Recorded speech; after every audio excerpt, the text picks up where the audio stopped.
Y'all, I'm a criminal. This past weekend, I committed a B&E. And I wasn't by myself. I had two perpetrators along with me. They will remain nameless. But we took a ride downstate to Costco's just to take a ride, have something to do, and to compare the prices of Costco's to the big box stores we have in our area. So having me doing Instacart, I know Costco's is a big stickler about checking your card before you walk into the door. And so, yes, because it was busy, they was checking. And so we was walking up to the door, and he looked at us, the guy looked at us, and one of the people that I was with said, where's your courtesy desk? So he said, to the left. So we went to the courtesy desk, got in line, and there was another person that was straggling along, and we waited for them. Two other people was, are you getting anything? No, I'm not getting anything. I didn't come down here I didn't want to buy nothing. I just came down here to take a ride and to see what the prices were compared to Sam's Club. That's all I came. So then we don't need the courtesy pass or whatever. So we got out of line and walked into the store and walked through. And when we got further in, I was just like, B&E, B&E. One of the people I was with, like, what's a B&E? What's B&E? I said, breaking and entering. But then later on, I changed it and I said, we're walking through here like we own the place, or we belong. Because we do. Because we do. Wherever we are, wherever you are, wherever I am, wherever anybody is, we belong. Yes, me and the people that I was with we may not have been Costco members. We may not have a Costco membership, but we belong. Wherever we are, wherever I am, I belong. Wherever you are, you belong. Don't ever let anybody tell you you don't belong somewhere. You may feel that you don't belong in some places that you are in.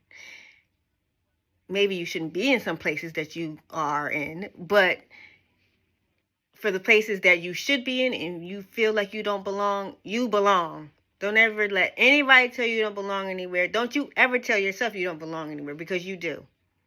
You belong wherever you are. That is what I take away from that situation.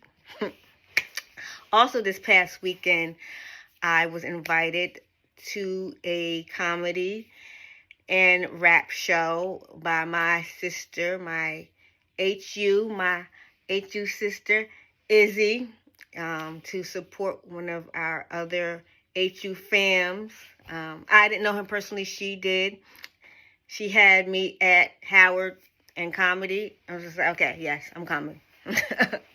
But I didn't know the hassle I would have to go through to get there. I will never, ever, I won't say never, ever, might have to, but if it's not needed, I will never drive through the borough of Brooklyn, New York, ever again. Every block that I had to go on, there was a car that was double parked and didn't know it until I got behind the car and couldn't get over because the cars on my left wouldn't let me over. So by the time I reached where I was trying to go, I was high strung. I was over it, but it was all worth it. It was all worth it. It was a great show. It was a great show. It was great to see young men talk about their faith and express it in entertaining ways through rap and through comedy. Celis, he rapped he preached, even though he may not like people saying that, but he even said himself, he preached and he told his testimony through his raps. And I used to listen to rap, Christian rap, and I hadn't in a long time.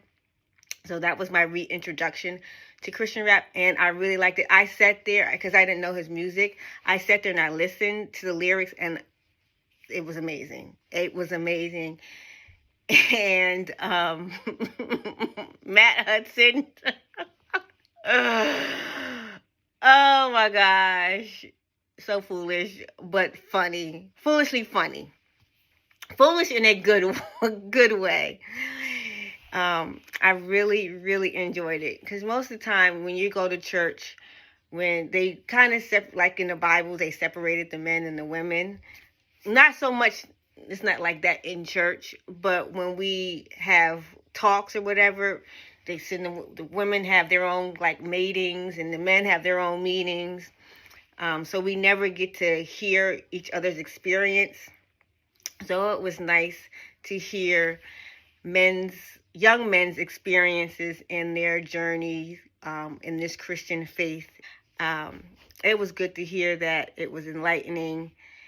And I like the way that it was presented through music, which I love, and through comedy, which I love. I love to laugh. I was doing my hair today. I was just thinking about some of the stuff Matt said. I'm just like, he's a fool. But anyway, if you are in the Orlando, Chicago, and Atlanta area, you need to go buy your tickets now for the Laughter and Truth Tour. Go buy your tickets. You will not be disappointed. You will be disappointed if you don't get your tickets and go. But you need to go, get your tickets, make it to the show, hear testimonies, hear some preaching, and laugh.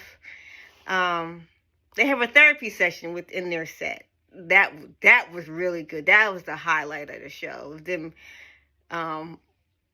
therapy, having a therapy session with each other. Some of the questions that they asked each other was just like, wow. Made you think about your answers to the question. And on my drive back upstate, I was thinking about my own walk and my own relationship with God, and what are some things that I need to change, or some things that I need to do better to have a better relationship and be a better daughter with God. So, Izzy, thank you for inviting me. Celis and Matt, good job. Keep going. I wish I could get you guys to come to my church up here in Kingston, New York. But I really, really enjoyed it. So tomorrow, Worship Wednesday, another video of me dancing. Friday, eating at home with Chef Ref. Another recipe. Might do something kind of sweet. Something I've been wanting to do for a while. So come back tomorrow to see what song I upload for my dance, and then on Friday see what I cook up. So you enjoy the rest of your day, you enjoy the rest of your week. Be the daylight in someone else's life and enjoy the daylight in yours. Again, Orlando, Chicago, Atlanta, get your tickets for the Laughter and Truth Tour. You won't be disappointed.